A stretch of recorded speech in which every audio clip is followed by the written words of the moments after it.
Abraham Lincoln, From Log Cabin Dreams to White House Destiny, read and published by Mr. Books. From the gentle rustle of the Kentucky woods to the crackling fire in a humble Indiana log cabin, the story of Abraham Lincoln remains one of the most enduring and inspiring in the tapestry of American history. With every challenge surmounted and every hardship endured, Lincoln's journey is not just the biography of a man, but a reflection of what is possible when hope, perseverance, and empathy illuminate the dark corridors of personal and national adversity. Born into poverty on the American frontier, Lincoln's early life was a tapestry woven with hardship and loss. The log cabin that sheltered his childhood was more than a dwelling. It was a symbol of both the limitations of his origins and the boundless aspirations that would eventually carry him to the nation's highest office. In every board and shingle, we find echoes of his resilience, his longing for knowledge, and his enduring faith in the possibility of a better future. This book, Abraham Lincoln, From Log Cabin Dreams to White House Destiny, offers an intimate and descriptive portrait, a journey that lingers not only on the milestones that mark Lincoln's life, but the inner workings of a heart and mind forged by adversity. Through seasons of joy and grief, triumph and failure, Lincoln emerges not as a distant monument, but as a deeply empathetic and relatable individual whose legacy was shaped as much by his sorrows as by his successes. Readers will be invited into the Lincoln family's candlelit home to see the world through young Abraham's curious eyes as he struggled with loss, poverty, and the relentless frontier life. As we follow the thread from his self-education and relentless self-improvement to his first forays into law and politics, a nuanced portrait unfolds of a man whose empathy and wisdom, often gained through pain, uniquely equipped him to navigate a fractured nation on the brink of collapse. We will journey with Lincoln through the heartbreaks and victories of both public and private life, the loss of loved ones, the moral courage to confront the blight of slavery, the fragile hopes of the Civil War years, and the soaring oratory that would etch his words into the nation's soul. Ultimately, the story of Abraham Lincoln is a reminder that greatness is not born but forged, that a log cabin can, indeed, give rise to the White House, and that the possibility of transformation resides in all of us, even in the darkest hours. In these pages, let us walk beside Lincoln from dawn to dusk, field to frontier, courtroom to Capitol, and into the annals of eternity. His journey is the nation's journey, and it begins here. Before we dive in, make sure to subscribe and hit that like button to support the channel. And don't forget to turn on the notification bell so you never miss an audiobook that could change your life. Now, let's begin. Enjoy.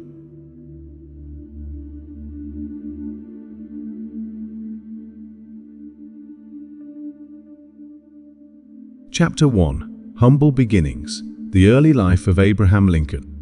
The landscape of Lincoln's early years, set against the rolling green of Sinking Spring Farm in Kentucky, is a stark tableau of hardship and simplicity. On February 12, 1809, Abraham Lincoln was born, the second child to Thomas and Nancy Hanks Lincoln. Their log cabin, a simple one-room structure, stood as both a shelter and a silent testament to the tireless tenacity required to carve out a life on the American frontier. Life on the frontier was harsh and often unforgiving. For the Lincolns, daily existence was a cycle of ceaseless labor, punctuated by moments of joy and underpinned by a persistent specter of loss. Young Abraham, or Abraham, as he would become lovingly known, was soon acquainted with the bounty and the cruelty of nature. He spent his childhood walking rough and rocky trails, pulling water from nearby creeks, and helping his father fell trees to split into rails, a task so routine and defining that rail splitter would become a symbol associated with Lincoln's image in later political campaigns. While the physical realities of life on the frontier shaped Abraham's body, it was the solitude and wildness of the land that shaped his spirit.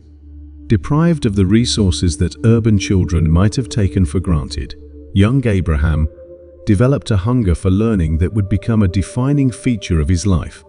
Despite the fact that formal schooling was practically non-existent, he would later estimate he had little more than a year's combined education. Abraham's curiosity propelled him forward. Neighbors and relatives often recalled his enthusiasm for any scrap of reading material, devouring the Bible, Pilgrim's Progress, and Aesop's fables by the flickering flame of a pine knot. Tragedy struck the Lincoln household when Abraham was only 9 years old. In 1818, his mother, Nancy, died from milk sickness, a heart-wrenching blow that would color his early years with the dull ache of loss. Her passing left an indelible mark on young Abraham, fostering within him both the sense of fragility of life and a sensitivity toward the suffering of others. Thomas, his father, soon remarried Sarah Bush Johnston, a widow from Kentucky. This new stepmother, warm and nurturing, embraced Abraham as her own. She recognized his sharp mind and encouraged his learning, helping to heal some of the wounds left by his mother's untimely death. Life in Indiana, to where the Lincolns had moved to escape the scourge of slavery and to find better prospects, continued its pattern of backbreaking toil and frequent setbacks. Yet even as hardship mounted, Abraham's character began to take shape. He grew tall and lean, his body acclimated to the ceaseless demands of woodcutting, plowing, and farming. Those who knew him during these years spoke often of his humor and kindness, traits that could brighten even the most difficult days. He became known for his storytelling, ability to resolve disputes with calm logic, and an innate sense of fairness. The persistence of these qualities, despite the hardships of his upbringing, speaks to the resilience at Lincoln's core. Rather than succumbing to despair, he found solace in books, in nature, and in the love and encouragement of his stepmother. The foundations of his empathy, so vital to his leadership in later years, were first laid in the quiet woods of Indiana, where suffering was met not with bitterness, but with an unyielding will to rise above it. As the young Lincoln transitioned from boyhood to adolescence, his world remained narrow, but his dreams soared. The log cabin, for all its limitations, became the birthplace of ambition. In every page, read by candlelight, in every sorrow endured and lesson learned, there germinated the seeds of a greatness that neither poverty nor pain could halt. In the humblest of beginnings, then, lay the promise of a destiny that would one day reach the soaring heights of the White House itself.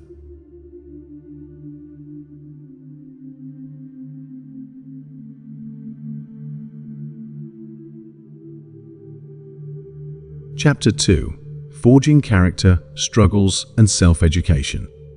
Abraham Lincoln's journey from illiterate farm boy to one of American history's most eloquent leaders is a testament to his relentless pursuit of self-improvement and the quiet fortitude that adversity can breed.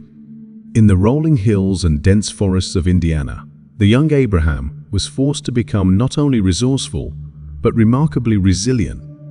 His schooling, sparse and inconsistent, was never more than a supplement to the real education he extracted from the world around him and the few battered books that came his way. The Lincolns, like most frontier families, wrestled with daily uncertainty, crop failures, illness, and the threat of poverty always lingered close at hand. Yet Abraham's thirst for learning burned ever brighter against this backdrop of subsistence living. Whenever he could, he borrowed books from neighbors, teachers, and even passing travelers. Each volume represented not merely a story or collection of facts, but a possible escape, a lifeline to a world larger, richer, and vastly more hopeful than the one dictated by circumstance. The early 1820s were a formative time. Young Abraham's stepmother, Sarah Bush Johnston Lincoln, was an invaluable ally in these pursuits. Perhaps understanding that a life abounding in toil left little for the spirit, she encouraged Abraham's intellectual curiosity. She cherished her stepson's gentle demeanor and dogged perseverance, sharing stories and reading passages aloud when the chores were done and the dusk crept quietly through their small home. Abraham's family could ill afford luxuries or leisure, but they permitted his intellectual wanderings. He was often found sprawled beside the fireplace, reciting lines from the family Bible or attempting to write with a stick on a shovel blade smeared with clay. His persistence bordered on the legendary, and neighbors would recollect how he walked miles to borrow or return a book, or paused his labor to scribble lines and practice sums on whatever surface was available. The things I want to know are in books. My best friend is the man who'll get me a book I ain't read, he later recalled with heartfelt candor. Despite the ridicule of some for his awkward height and preoccupation with reading, Abraham's determination remained unshaken. Solitude became a source of comfort. In the wilderness, away from prying eyes, he was free to let his mind roam. Nature became a teacher. The cycles of the seasons, the lean times and bountiful harvests, all imparted lessons in patience, humility, and the inexorable march of change. Work was a constant companion. Tall and muscular, Lincoln's stature belied a gentle, reflective nature. He split logs, built fences, and did a farmhand's myriad tasks, never shrinking from duty. This physical labor forged both body and will, creating in him a resilience that would prove indispensable in the hardest years to come. Meanwhile, his mind soared high above the cornfields and woods, inspired by the lives of heroes and poets alike. These formative experiences planted in Lincoln an abiding sense of empathy. He saw how pain and hardship marked his family and neighbors.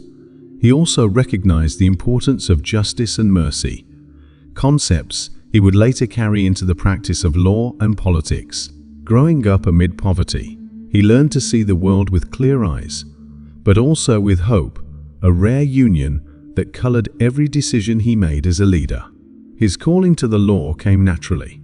Law books and speeches captured his imagination, for they promised a different kind of power, the ability to reason, persuade, and help those mired in difficulties not dissimilar from his own. Every argument he encountered and practiced in his mind opened more doors to empathy and wisdom, and with each step he grew toward adulthood stoic, reflective, and prepared for the responsibilities that would one day beckon him toward the national stage. Abraham Lincoln's boyhood hardships were not merely obstacles. They were the crucible in which his character was forged. In the quiet logs of Indiana, among fields tilled with aching hands, he grew not bitter but compassionate, not defeated but determined. The lessons learned and the strengths acquired during these years would serve as bedrock for the trials awaiting him each moment in the shadows, each hour over open books, a vital prelude to a destiny far greater than the boundaries of the frontier could ever contain.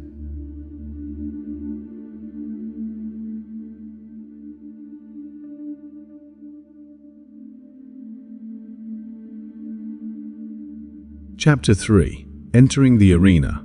Lincoln's Early Political Days. By his early 20s, Abraham Lincoln was a product not only of adversity, but of aspiration. The boy who had memorized passages from borrowed books and mended fences through harsh winters was now ready to step beyond the rural heartlands that had long defined him. The next chapter of Lincoln's life would see his transition from local laborer to passionate participant in the vibrant, fractious world of American politics, a transformation marked by both struggle and persistent hope. The move to New Salem, Illinois, in 1831 was more than a change of scenery. It was an opportunity for reinvention. New Salem was a small, bustling settlement where Lincoln saw firsthand the interplay of commerce, camaraderie, and community strife. He found work as a store clerk, and his innate honesty, humble wit, and willingness to help others quickly earned him the admiration of local townsfolk. Though he faced periods of debt and economic uncertainty, Abraham's resolve remained unbending. It was in New Salem that Lincoln's interest in law and government deepened.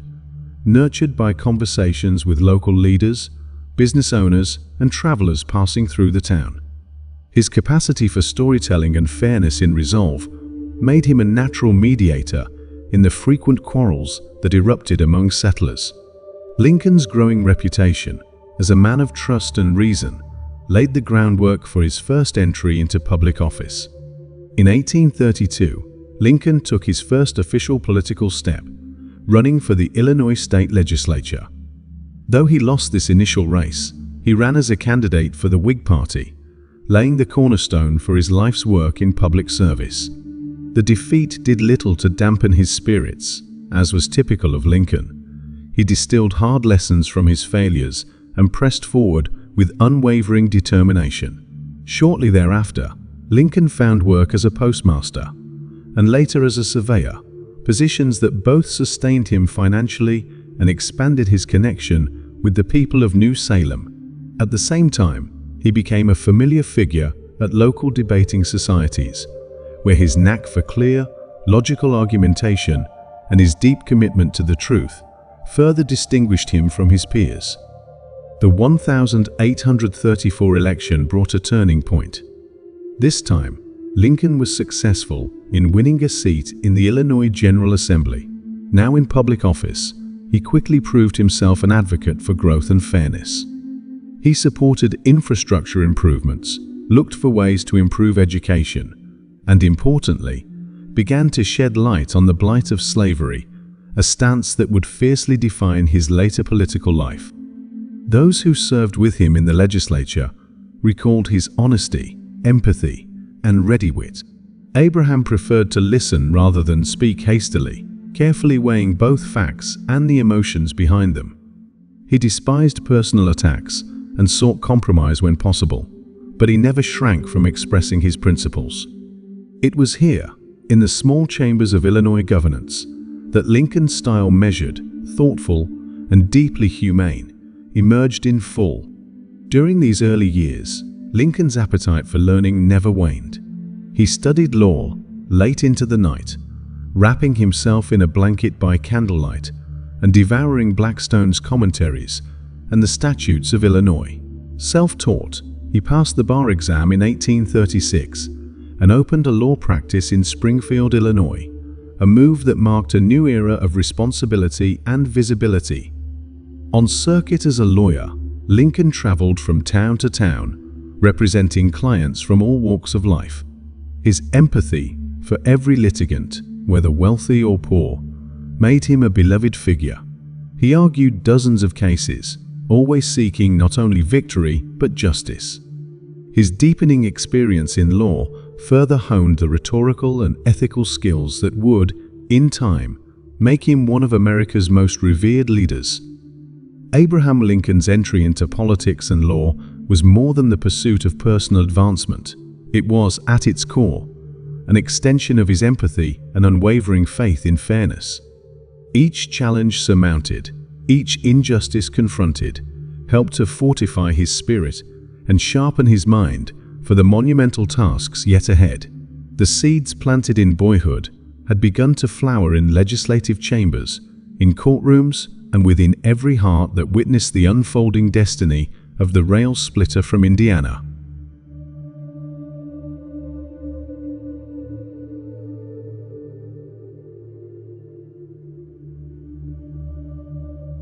Chapter 4: Personal Trials, Family, Loss, and Love.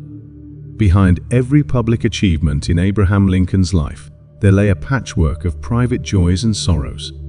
Lincoln's journey was marked not only by professional challenges, but also by the triumphs and agonies of family life experiences that would test the limits of his endurance and compassion, and ultimately define the tenderness with which he approached both people and politics. Lincoln's personal life was a mosaic of longing and loss, stitched together with moments of fleeting happiness. His early years, clouded by the death of his mother Nancy and the uncertainties of frontier existence, left him sensitive to suffering and deeply reliant on the warmth of family.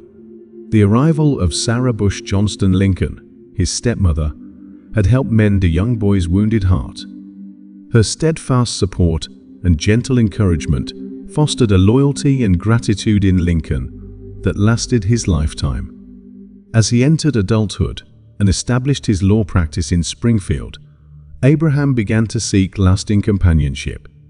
Yet his early romantic life was complicated by fits of melancholy, what we would now call depression, and the burdens of self-doubt. One of Lincoln's first great loves was Anne Rutledge, the daughter of New Salem innkeepers. By all accounts, Anne shared many of Abraham's gentle virtues, kindness, humor, and a zest for life. Their affection blossomed quietly, yet fate intervened cruelly. In 1835, Anne died suddenly, likely from typhoid fever.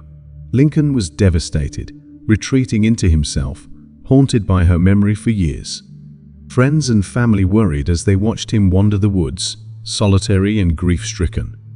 Despite the darkness that shadowed these years, Lincoln's capacity for love endured. Eventually, he met Mary Todd, a woman as vibrant and intelligent as she was complicated. The courtship between Abraham and Mary was punctuated by doubts and misunderstandings, yet their love prevailed. In 1842, they married, beginning a union that would span triumph and turmoil alike. Abraham and Mary's marriage was marked by deep affection, but also by considerable strain. Mary's fiery personality often clashed with Abraham's brooding introspection. Still, she fiercely believed in his potential. Together, they weathered political losses and celebrated joyous successes, striving for stability even as the world around them, and sometimes within their own home, teetered on the edge of chaos. They shared 4 sons: Robert, Edward, Eddie, William, Willie, and Thomas, Tad. Yet Lincoln's joy as a father was shadowed by grief. Eddie died tragically young, at just 4 years old, and the loss nearly crushed the family. Willie's death at age 11 during Lincoln's presidency would later strike an even deeper blow. Lincoln's empathy for others' suffering, so evident in his presidency, was rooted in his own encounters with loss.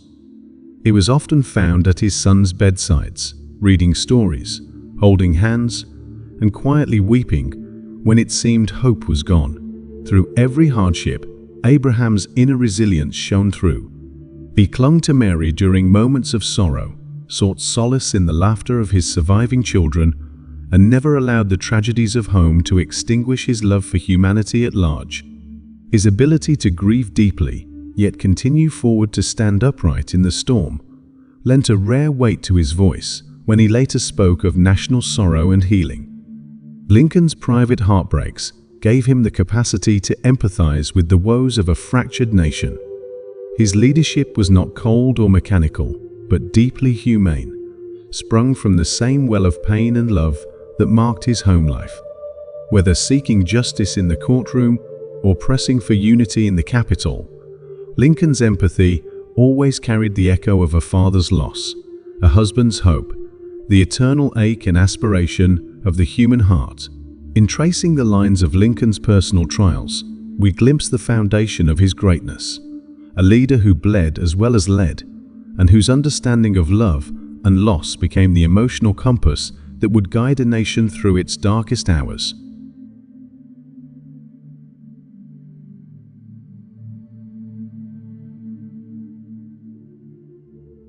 Chapter 5: A Nation Divided, Lincoln, Slavery, and the Path to the Presidency. By the mid-1850s, the growing storm clouds of national division drew Lincoln's attention further from the pursuit of personal happiness and ever more into the urgent, dangerous world of American politics. As the United States expanded westward, the issue of slavery's place in new territories and states ignited a firestorm of moral, judicial, and legislative battles. Lincoln, who had always whispered his opposition to slavery in the private corners of life, now rose to voice his convictions before a divided nation.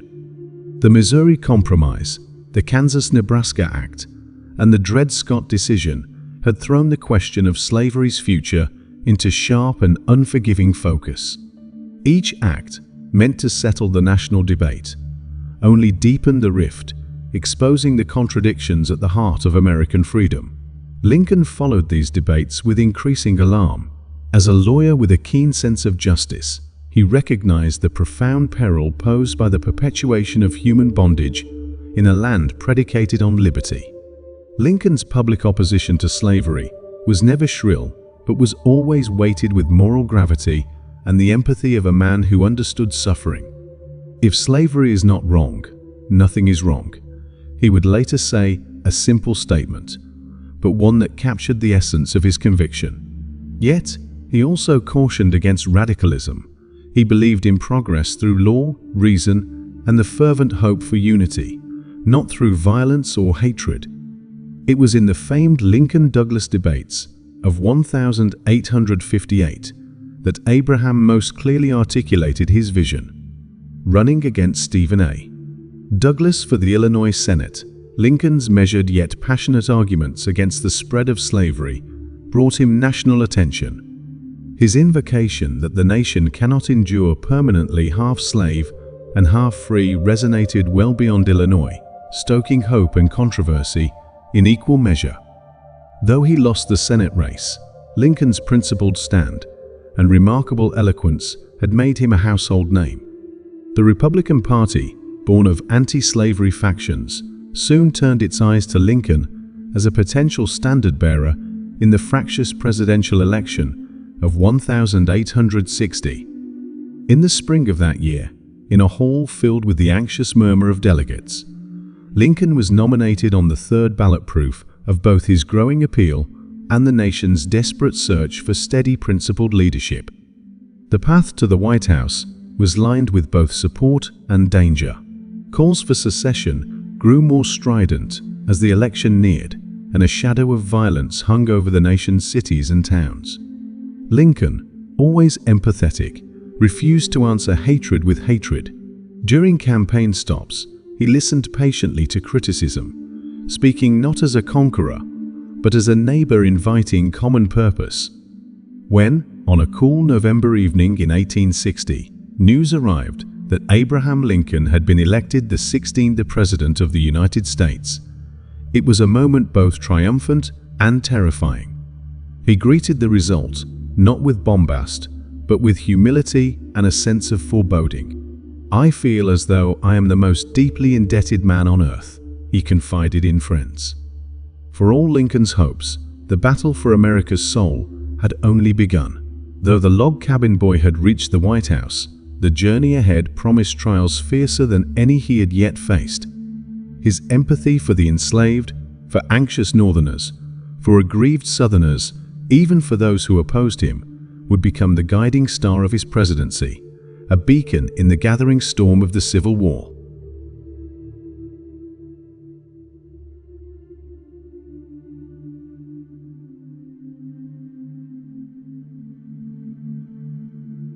Chapter 6.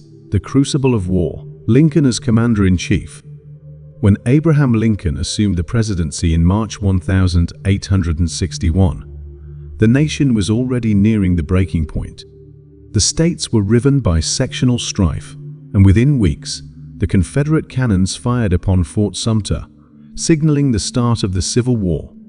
With little formal military training, Lincoln was thrust into the unprecedented role of Commander-in-Chief, responsible for marshalling not only armies, but also the fractured soul of America. In this crucible, Lincoln's leadership would be tested to limits unimaginable in his humble beginnings.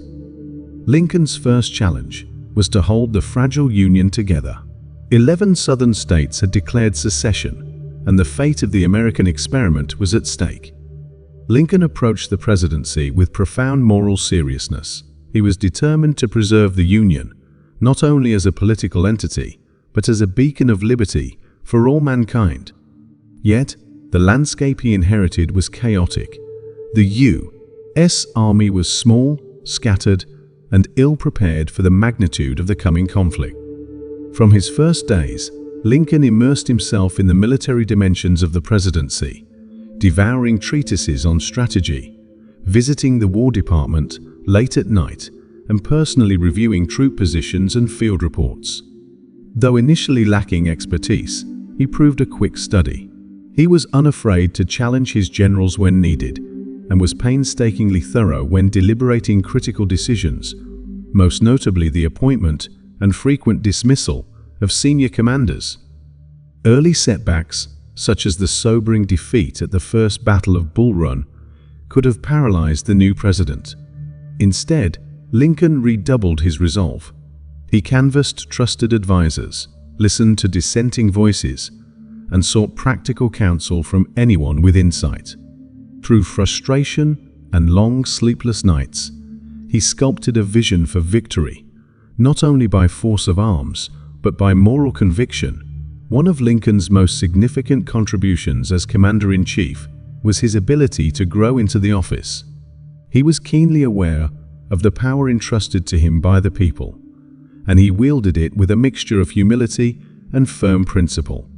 Lincoln also demonstrated a remarkable willingness to adapt. When McClellan hesitated to press the advantage against Confederate forces, Lincoln replaced him with more aggressive leaders, though at times disastrously, such as with Burnside and Hooker. The tide turned only with the rise of General Ulysses S. Grant, whose relentless approach matched Lincoln's vision for unwavering, total commitment to victory. Lincoln understood that war was waged not just on the battlefield, but in the hearts and minds of Americans. His Emancipation Proclamation, issued in 1863, fundamentally recast the war's purpose, not simply as a struggle to save the Union, but to eradicate the poisonous institution of slavery. This shift gave the North's cause a moral clarity that resounded throughout the world and discouraged foreign powers from recognizing the Confederacy. The war battered Lincoln as surely as it did the nation. He carried its weight in his eyes, in the lines etched deep on his face. Letters from grieving mothers, columns of casualty lists, these haunted him. He spent countless hours with wounded soldiers and their families, offering solace and sharing in their pain, never allowing himself to become numb to the human cost of the conflict.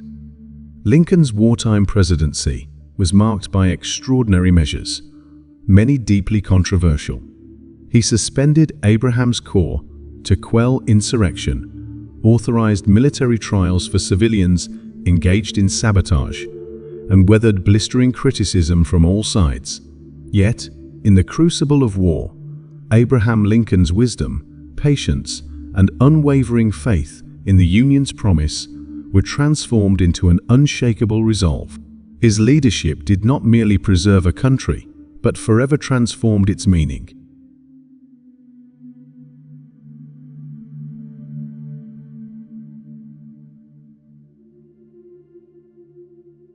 Chapter 7.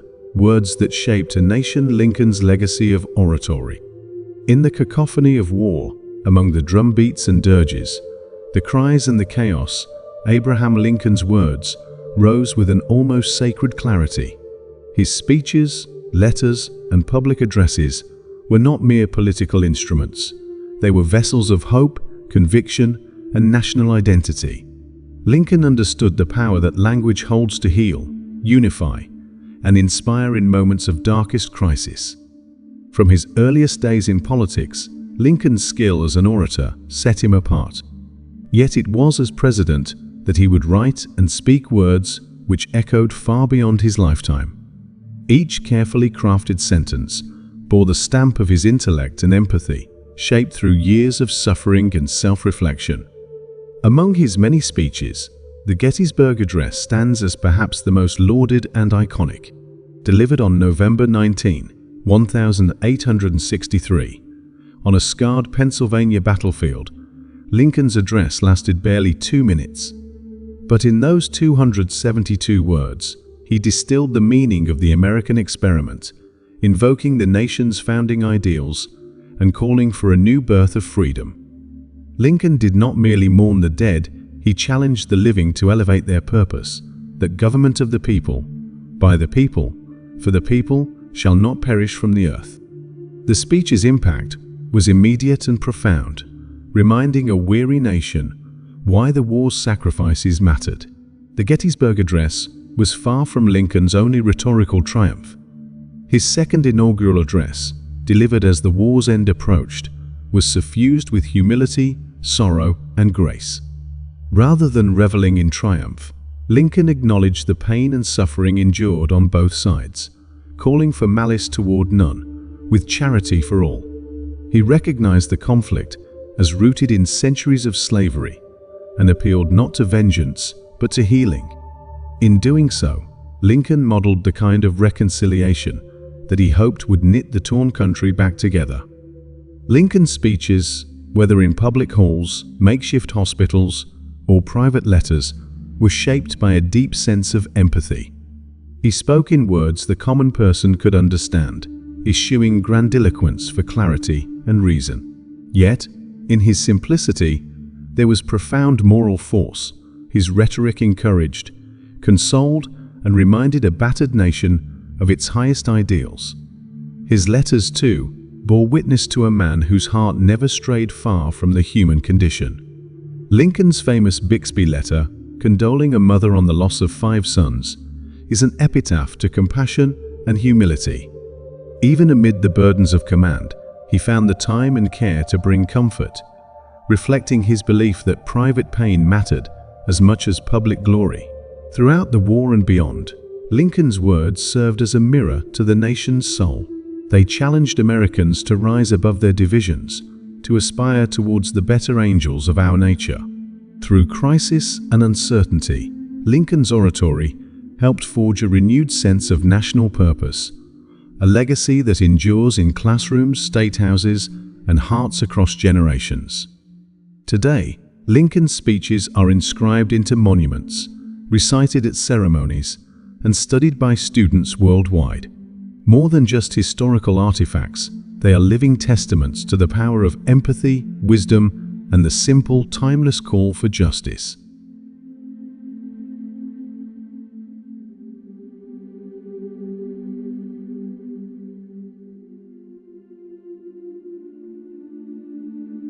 Chapter 8. From Tragedy to Immortality: Lincoln's Final Days and Lasting Impact.